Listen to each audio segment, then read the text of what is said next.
السلام علیکم ورحمۃ اللہ وبرکاتہ۔ نحمدہ ونصلی علی رسولہ الکریم، اما بعد فاعوذ باللہ من الشیطان الرجیم، بسم اللہ الرحمن الرحیم۔ رب اشرح لی صدری ویسر لی امری واحلل عقدۃ من لسانی یفقہوا قولی۔ ناظرین، پچھلے پروگرام میں ہم نے رسول اللہ صلی اللہ علیہ وسلم کے اتباع کے بارے میں گفتگو کی تھی۔ آج اتباع ہی سے گفتگو کو آگے بڑھاتے ہوئے ہم قرآن پاک کی اس آیت کو، جس کی تلاوت ابھی آپ نے سنی، اس کو بنیاد بناتے ہوئے نبی صلی اللہ علیہ وسلم کے ساتھ اپنے تعلق کہ ایک اور پہلو کو اجاگر کریں گے، اور وہ تعلق ہے ادب و احترام اور تعظیم کا تعلق۔ جہاں اللہ کے رسول صلی اللہ علیہ وسلم پر ایمان لانا ضروری ہے، آپ پر ایمان فلاح اور کامیابی کا ذریعہ ہے، وہاں ایمان اطاعت سکھاتا ہے۔ اطاعت محبت کا تقاضا کرتی ہے، یا یوں کہیے کہ محبت بنیاد بنتی ہے اطاعت کی، اور پھر صرف اطاعت ہی نہیں، اتباع یعنی مکمل پیروی کی۔ یہ تمام چیزیں درست ہو نہیں سکتی جب تک کہ آپ صلی اللہ علیہ وسلم کی عظمت ہمارے دل میں نہ ہو۔ تو آئیے دیکھتے ہیں کہ اس آیت میں اللہ سبحانہ وتعالی کیا فرما رہے ہیں۔ آیت کا ترجمہ آپ کے سامنے رکھوں گی۔ سورۃ الاعراف کی آیت نمبر 157 ہے۔ فرمایا، جو لوگ ایسے رسول نبی امی کا اتباع کرتے ہیں جن کو وہ لوگ اپنے پاس تورات اور انجیل میں لکھا ہوا پاتے ہیں، اشارہ ہے اہل کتاب کی طرف، کہ جن کی کتابوں میں رسول اللہ صلی اللہ علیہ وسلم کی آمد کا ذکر ملتا ہے، وہ ان کو نیک باتوں کا حکم فرماتے ہیں۔ یعنی نبی صلی اللہ علیہ وسلم کی پہچان کیا ہے؟ کہ وہ لوگوں کو نیکی کا حکم دیتے ہیں اور بری باتوں سے منع کرتے ہیں۔ وہ پاکیزہ چیزوں کو حلال بتاتے ہیں اور گندی چیزوں کو ان پر حرام فرماتے ہیں، اور ان لوگوں پر جو بوجھ اور طوق تھے، یعنی بے جا پابندیاں تھیں، ان کو دور کرتے ہیں۔ سو جو لوگ اس نبی پر ایمان لاتے ہیں اور ان کی حمایت کرتے ہیں اور ان کی عزت کرتے ہیں، ان کی مدد کرتے ہیں، اور اس نور کا اتباع کرتے ہیں، پیروی کرتے ہیں جو ان کے ساتھ بھیجا گیا ہے، ایسے ہی لوگ پوری فلاح پانے والے ہیں، کامیاب ہونے والے ہیں۔ گویا آپ صلی اللہ علیہ وسلم کی تعظیم، آپ کی مدد اور آپ جو تعلیمات لے کر آئے ہیں ان کی پیروی انسان کے لیے کامیابی اور فلاح کا ذریعہ ہے۔ قرآن پاک میں ایک اور جگہ پر اللہ سبحانہ وتعالیٰ کا ارشاد ہے، اِنَّا أَرْسَلْنَاكَ شَاهِدًا وَمُبَشِّرًا وَنَذِيرًا، کہ اے نبی صلی اللہ علیہ وسلم، ہم نے آپ کو گواہ بنا کر بھیجا، خوشخبری دینے والا اور خبردار کرنے والا۔ کیوں بھیجا؟ لِتُؤْمِنُوا بِاللَّهِ وَرَسُولِهِ، تاکہ اے لوگو تم سب ایمان لاؤ اللہ پر اور اس کے رسول پر، وَتُعَزِّرُوهُ وَتُوَقِّرُوهُ وَتُسَبِّحُوهُ بُكْرَةً وَأَصِيلًا، تاکہ تم اللہ اور اس کے رسول پر ایمان لاؤ اور اس کی مدد کرو اور اس کا ادب کرو، احترام کرو، اور اللہ کی پاکی بیان کرو صبح و شام، کہ اس نے یہ نعمت ہمیں عطا کی، ایک ایسا رسول ہمارے پاس بھیجا کہ جس کی زندگی ہمارے سامنے اللہ تعالیٰ کے احکامات کا ایک بہترین نمونہ ہے، یعنی عملی نمونہ، کہ جس کو دیکھ کر ہمارے لیے اللہ تعالیٰ کی اطاعت کا عمل آسان ہو گیا۔ تو یہاں اس آیت میں کیا حکم دیا جا رہا ہے کہ تم ایک طرف تو رسول پر ایمان لاؤ اور اس کے ساتھ ساتھ اس کی مدد کرو، عزت کرو، ادب کرو. یہاں پر آپ دیکھیے کہ دو لفظ استعمال ہوئے اس کے لیے، ایک ہے تعزروہ اور دوسرا ہے وتوقروہ. تعزروہ کا مطلب کیا ہے؟ مدد کرنا، تعظیم کرنا، معزز بنانا، عزت دینا، بلند کرنا یعنی بالادست بنانا، اور جذبہ تعظیم کے ساتھ کسی کی مدد کرنا. ایک تو یہ ہوتا ہے نا کہ آپ کسی پہ رحم کھا کے اس کی مدد کریں، کسی کو مصیبت میں گرفتار دیکھ کر اس کی مدد کریں، یا کوئی آپ کی مدد کا محتاج ہے تو آپ اس کے کام آئیں. نہیں، یہاں کیا ہے کہ آپ کے مشن میں آپ کی مدد کس طریقے سے، کس جذبے کے ساتھ؟ جذبہ تعظیم کے ساتھ، عزت اور ادب کے ساتھ. اور صرف تعزروہ ہی نہیں بلکہ وہ توقروہ، مزید تاکید ہے. توقروہ کا لفظ جو ہے وقار سے نکلا ہے، اس کا معنی بھی تعظیم کرنا ہے. اور کیسی تعظیم؟ کہ کسی صاحب مرتبہ کے مرتبے کو ملحوظ رکھتے ہوئے، یعنی جس کا جو مقام ہے، جس کا جو حق ہے عزت کا، وہ حق دیتے ہوئے اس کی عزت کرنا. اور پھر صرف عزت کرنا ہی نہیں، ایسی ہر بات سے بچنا جو عزت کے منافی ہو، جو اس ادب یا احترام یا تعظیم کے دائرے سے باہر ہو. سوال یہ پیدا ہوتا ہے کہ ہم اللہ کے رسول صلی اللہ علیہ وسلم کی تعظیم کیوں کریں؟ یعنی تعظیم ضروری کیوں ہے؟ کیا صرف آپ پر ایمان اور آپ کی اطاعت اور محبت ہی کافی نہیں؟ نہیں، ان سب چیزوں کے ساتھ ساتھ ادب و احترام اور تعظیم بھی بے حد ضروری ہے. پہلی بات تو یہی کہ خود اللہ تعالیٰ کا حکم ہے کہ ایسا کرو.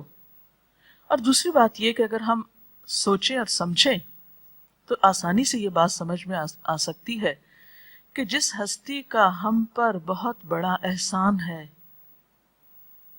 یعنی اللہ کے رسول صلی اللہ علیہ وسلم، جنہوں نے ہمیں سیدھا رستہ دکھایا، تکلیفیں اٹھا کر دین کو قائم کر کے جیتی جاگتی شکل میں دنیا کے سامنے پیش کیا، اور یہ ثابت کیا کہ یہ سب کچھ انسانی زندگی اور پھر انسانی زندگی کے امن و امان کے لیے بے حد ضروری ہے.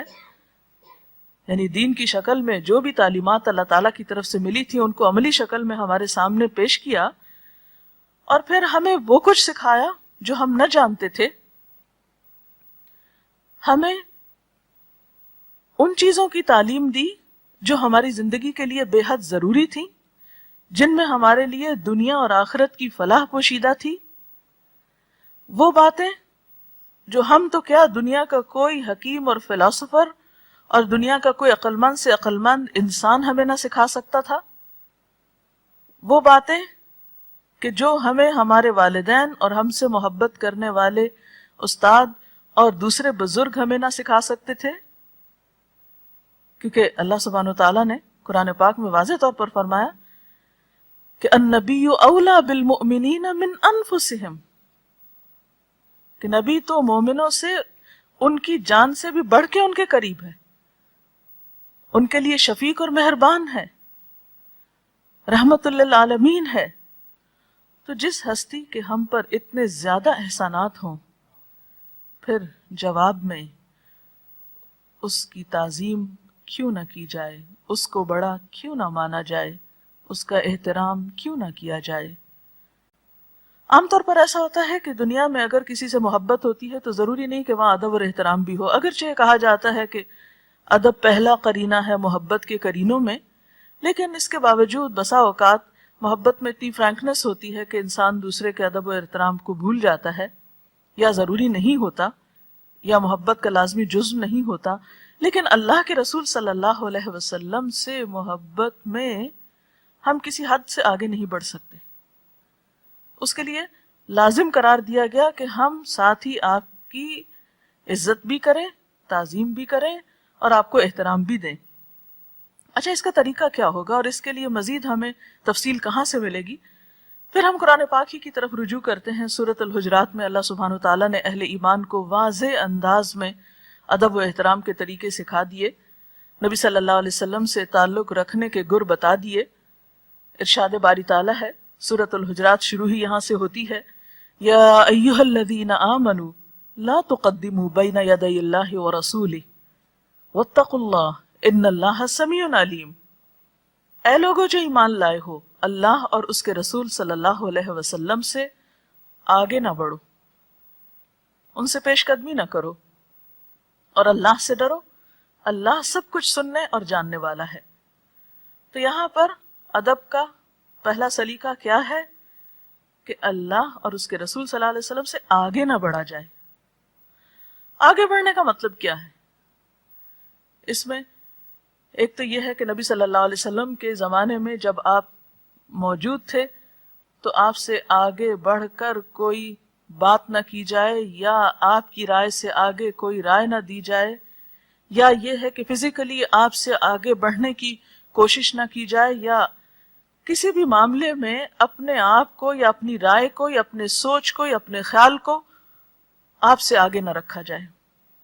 اتباع کا مطلب یہ ہے پیروی کرنا، فالو کرنا، پیچھے رہنا، اور یہ اسی وقت ہو سکتا ہے جب دوسرے کو بڑا سمجھا جائے، اس کی تعظیم کی جائے، اس کی عظمت ہو دل میں۔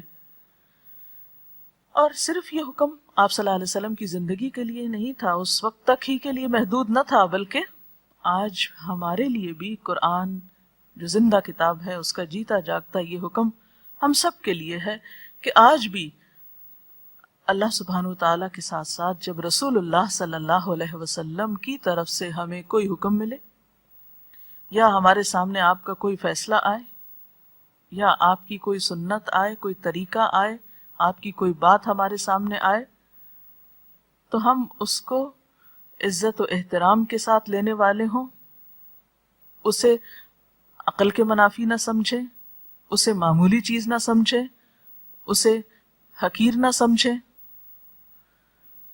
اور اس سے روگردانی نہ کریں، اور اس سے آگے بڑھ کر اپنے خیالات اور اپنے اوپینین اور اپنی رائے اور اپنے فلسفے نہ بگاڑیں، بلکہ آپ صلی اللہ علیہ وسلم کی ذات کو اپنی ذات سے مقدم جانیں، یعنی آپ کو آگے رکھیں، ترجیح دیں، پریفرنس دیں۔ پھر اسی طرح ایک اور آیت میں کیا فرمایا کہ یا ایھا الذین آمنوا لا ترفعوا اصواتکم فوق صوت النبی، جہاں اپنی رائے کو مقدم نہیں کر سکتے وہاں اپنی آواز کو بھی آپ صلی اللہ علیہ وسلم کی آواز سے بلند نہیں کر سکتے، خصوصاً اس دور میں جب کہ آپ صلی اللہ علیہ وسلم موجود تھے اور آپ بنفس نفیس صحابہ کرام سے گفتگو فرمایا کرتے تھے۔ تو فرمایا اے لوگو جو ایمان لائے ہو، اپنی آواز کو نبی صلی اللہ علیہ وسلم کی آواز سے بلند نہ کرو، اور نہ ہی نبی صلی اللہ علیہ وسلم کے ساتھ اونچی آواز کے ساتھ بات کیا کرو، جس طرح کہ تم آپس میں ایک دوسرے سے بات کرتے ہو۔ وَلَا تَجْهَرُوا لَهُ بِالْقَوْلِ كَجَهْرِ بَعْضِكُمْ لِبَعْضٍ، یعنی جیسے بلند آواز میں ایک دوسرے کا نام لیتے ہو اور پکارتے ہو اور اونچی آواز سے آپس میں باتیں کرتے ہو، اس طرح رسول اللہ صلی اللہ علیہ وسلم کے ساتھ معاملہ نہیں کر سکتے۔ کیوں؟ ان تحبط اعمالکم، کہیں ایسا نہ ہو کہ تمہارا کیا کرایا غارت ہو جائے، کہیں ایسا نہ ہو کہ تمہارے سارے اعمال برباد ہو جائیں، وانتم لا تشعرون، اور تم کو شعور بھی نہ ہو، احساس بھی نہ ہو، پتہ بھی نہ چلے، تمہیں ہوش بھی نہ آئے کہ یہ کیا ہو گیا۔ یعنی کوئی معمولی بات نہیں ہے، بہت بڑا جرم ہے۔ کیا؟ اپنی آوازوں کو نبی صلی اللہ علیہ وسلم کی آواز سے بلند کرنا، اور آپ کے ساتھ اس طرح کا معاملہ کرنا، آپ کو ایسے القابات دینا یا ایسے خطاب دینا یا ایسے انداز میں آپ کو پکارنا جس طرح عام انسان ایک دوسرے کو پکارتے ہیں، یا کسی عام انسان کو پکارا جاتا ہے، یا اپنے برابر والے کو پکارا جاتا ہے، یا اپنے سے چھوٹے کو پکارا جاتا ہے۔ اللہ کے رسول صلی اللہ علیہ وسلم کو اس طرح نہیں پکار سکتے۔ پھر مزید فرمایا کہ ان الذین یغضون اصواتهم عند رسول اللہ اولئک الذین امتحن اللہ قلوبهم للتقوی لہم مغفرۃ واجر عظیم، بے شک وہ لوگ جو اپنی آوازوں کو نبی صلی اللہ علیہ وسلم کی آواز کے سامنے پست رکھتے ہیں، یا آپ کے حضور بات کرتے ہوئے اپنی آواز پست رکھتے ہیں، وہ در حقیقت وہی لوگ ہیں جن کے دلوں کو اللہ نے تقوی کے لیے جانچ لیا ہے، یعنی جن کے دلوں کے اندر تقوی ہے اور اللہ کو معلوم ہے کہ واقعی متقی لوگ ہیں، ان کے لیے مغفرت ہے اور اجر عظیم ہے۔ تو گویا تقوی کی علامت کیا ہے؟ تقوی کی پہچان کیا ہے؟ تقوی ظاہر کہاں سے ہوگا؟ کیسے پتہ چلے گا کہ کسی کے دل میں واقعی خدا کا خوف ہے؟ اس کے اعمال سے، اس کے معاملات سے، اس کے رویوں سے، اور ان رویوں میں ایک رویہ کیا کہ وہ اللہ کے رسول صلی اللہ علیہ وسلم کے ساتھ کیسا رویہ رکھتا ہے، آپ کے ساتھ اس کا تعلق کیسا ہے، آپ کا احترام کتنا ہے، آپ کا مقام اس کے دل میں کتنا ہے۔ لہذا یہ معاملہ کوئی معمولی نہیں، بہت اہمیت کا حامل ہے۔ اسی لیے ہم دیکھتے ہیں کہ صحابہ کرام میں سے ایک صحابی جن کا نام ثابت بن قیس تھا، ان کی آواز بہت اونچی تھی۔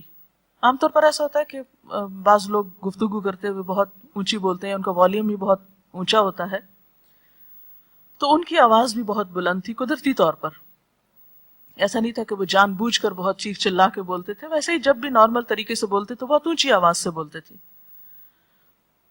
تو حضرت انس کہتے ہیں کہ کئی دن تک ہم نے دیکھا کہ وہ آپ صلی اللہ علیہ وسلم کی مجلس میں حاضر نہیں ہو رہے، آ ہی نہیں رہے، تو ہمیں فکر ہوئی کہ وہ کہاں گئے، اور خاص طور پر حضرت سعد بن معاذ نے یہ بات نوٹ کی کہ ثابت موجود نہیں ہے۔ تو وہ کہنے لگے کہ یا رسول اللہ صلی اللہ علیہ وسلم، اگر آپ اجازت دیں تو میں اس شخص کا حال معلوم کروں کہ وہ کیوں نہیں حاضر ہو رہے، کیوں نہیں آ رہے، اور پھر میں آپ کو معلوم کر کے بتاؤں گا کہ ان کے غیر حاضر ہونے کی وجہ کیا ہے۔ آپ صلی اللہ علیہ وسلم نے ان کو اجازت دی تو وہ ان کے گھر تشریف لے گئے، یعنی حضرت سعد جو تھے وہ ثابت کے گھر چلے گئے۔ اندر جاتے ہیں تو دیکھتے ہیں کہ ثابت سر جھکائے بیٹھے ہیں، بہت غم کی کیفیت ہے، بہت اداس لگ رہے ہیں۔ تو ان سے پوچھتے ہیں بھی کیا بات ہے، تم کئی دن سے نبی صلی اللہ علیہ وسلم کے پاس حاضر نہیں ہوئے؟ تو بہت حسرت سے کہنے لگے کہ میرا حال بہت برا ہے، میری تو آواز آپ سے ہمیشہ بلند ہی ہوتی تھی، میں تو جب بات کرتا تھا آپ سے اونچی آواز میں بات کرتا تھا، میرے تو سارے اعمال برباد ہو گئے ہوں گے، میرا کیا ہوگا؟ میں تو ڈر کے مارے یہاں بیٹھا ہوں کہ میں اب جاتا ہی نہیں، کہیں میں یہ غلطی پھر نہ دہراؤں۔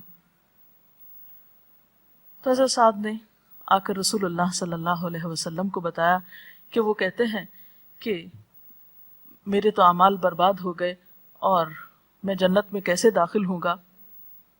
تو آپ صلی اللہ علیہ وسلم نے ان کے لیے بشارت دی، اور ان کے پاس حضرت سعد دوبارہ واپس گئے اور کہا کہ اللہ کے رسول صلی اللہ علیہ وسلم نے مجھے تمہارے پاس بھیجا ہے اور یہ کہلا بھیجا ہے کہ جاؤ تم ثابت کو خوشخبری دو کہ تم اہل دوزخ میں سے نہیں ہو، اہل جنت میں سے ہو۔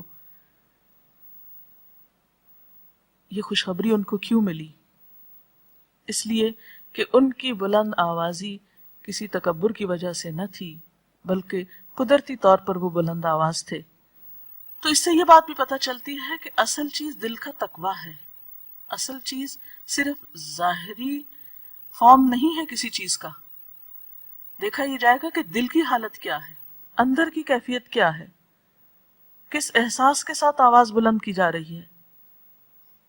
اگر قدرتی طور پر کسی شخص کی آواز اونچی ہے تو وہ معذور ہے، اس سے حساب نہیں ہوگا، اس سے پوچھ نہیں ہوگی۔ یہاں ایک اور خاص بات جو سمجھائی جا رہی ہے اور بتائی جا رہی ہے وہ ہے کہ جس طرح تم آپس میں ایک دوسرے کو پکارتے ہو اس طرح بھی نہ پکارو، یعنی آپ کو جو جس انداز سے پکارا جائے گا وہ انداز بھی ادب اور احترام پر مبنی ہوگا۔ اسی لیے ہم دیکھتے ہیں کہ قرآن پاک میں اللہ سبحانہ وتعالیٰ بھی نبی صلی اللہ علیہ وسلم کو جب خطاب فرماتے ہیں تو یا ایھا الرسول کہہ کے، یا ایھا المزمل کہہ کے، یا ایھا المدثر کہہ کے، یا ایھا النبی کہہ کر، لیکن یا محمد کہہ کے نہیں پکارتے، کیونکہ نام لے کر ایک دوسرے کو اس طرح پکارنا یہ بالکل ایک فری سٹائل ہوتا ہے یا ایک بے تکلفی کا ہوتا ہے، جبکہ اللہ کے رسول صلی اللہ علیہ وسلم کے ساتھ تعلق محض بے تکلفی کا تعلق نہیں ہو سکتا۔ اسی لیے ایک اور جگہ پر آتا ہے لا تجعلوا دعاء الرسول بینکم کدعاء بعضکم بعضا، کہ تم اللہ کے رسول صلی اللہ علیہ وسلم کے پکارنے کو آپس میں ایک دوسرے کے پکارنے کی طرح مت سمجھو، یا ایسا مت کرو جس طرح تم ایک دوسرے کو پکارتے ہو۔ لہٰذا بے حد ضروری ہے کہ ہمارے رویے میں، ہماری گفتگو میں، ہمارے آپ کو پکارنے میں اور آپ کی تعلیمات کو سن کر یا آپ کی بات کو سن کر جوابی اقدام میں ادب، احترام اور محبت جھلکنی چاہیے۔ اللہ تعالی ہمارے دلوں میں واقعی ایسا تقویٰ پیدا کر دے کہ جو حقیقی تعظیم کا باعث ہو۔ اس سلسلے میں اگر آپ کے ذہن میں کوئی سوال ہو تو آپ کر سکتے ہیں۔ آپ ہمیں بتائیے کہ صحابہ کرام آپ صلی اللہ علیہ وآلہ وسلم کا ادب و احترام کس طرح کیا کرتے تھے؟ آپ کا سوال اچھا ہے، کیونکہ عام طور پر جب ہمارے سامنے کوئی عملی مثال آتی ہے تو بات سمجھنے میں آسانی ہو جاتی ہے اور عمل کرنا آسان ہو جاتا ہے۔ صحابہ کرام رسول اللہ صلی اللہ علیہ وسلم سے جہاں بہت محبت کیا کرتے تھے، وہاں آپ کا ادب اور احترام بھی بہت زیادہ کرتے تھے۔ اس سلسلے میں ہمیں تاریخ کا ایک مشہور واقعہ ملتا ہے۔ صلح حدیبیہ کے موقع پر جب کفار قریش نے عروہ بن مسعود کو اپنا سفیر بنا کر حضور صلی اللہ علیہ وسلم کے پاس بھیجا، تو واپس جا کر اس نے جو نقشہ کھینچا صحابہ کرام کے ادب اور احترام کے تعلق کا، وہ واقعی بہت خوبصورت نقشہ ہے۔ عروہ اپنے ساتھیوں کو جا کے کہتے ہیں کہ بھائیو، میں دنیا کے بہت سے بادشاہوں کے درباروں میں گیا ہوں، بہت جگہوں پر گھوما پھرا ہوں، خدا کی قسم میں نے کسی بادشاہ کو ایسا نہیں دیکھا کہ لوگ اس کی ایسی تعظیم کرتے ہوں جیسے محمد صلی اللہ علیہ وسلم کی تعظیم کی جاتی ہے۔ میں نے دیکھا کہ جب آپ وضو فرماتے ہیں تو لوگ آپ کے وضو کے پانی لینے کے لیے جھپٹ پڑتے ہیں، اور اس پر آپس میں بعض اوقات ان کی کھینچا تانی بھی ہو جاتی ہے، یعنی ایک سے ایک آگے بڑھ کر لے رہا ہوتا ہے کہ پانی بھی نیچے نہیں گرنے دیتے آپ کے جسم سے لگا ہوا۔ اور پھر جب آپ صلی اللہ علیہ وسلم بات کرتے ہیں تو ان کے سامنے اپنی آوازوں کو بالکل پست کر دیتے ہیں، یعنی صحابہ کی آوازیں آپ کی آوازوں سے اونچی نہیں اٹھتی، اور خاموش ہو جاتے ہیں، یعنی جب آپ گفتگو فرماتے ہیں تو صحابہ بالکل خاموش ہو جاتے ہیں، اور ادب اور تعظیم کی وجہ سے گھور گھور کر آپ کو نہیں دیکھتے، یعنی نگاہوں میں بھی ادب ہے، احترام ہے، آپ کے سامنے ان کی نگاہیں جھکی رہتی ہیں۔ تو یہ مثال صحابہ کے طریقہ کار کو سمجھنے کی ایک بہترین مثال ہے کہ جس میں آواز کے اعتبار سے بھی، نگاہوں کے اعتبار سے بھی اور معاملے کے اعتبار سے بھی ہر چیز میں ادب اور احترام ہے۔ اس کے ساتھ ہی ہمارے آج کے پروگرام کا وقت ختم ہوتا ہے۔ اجازت چاہتے ہیں۔ السلام علیکم ورحمۃ اللہ وبرکاتہ۔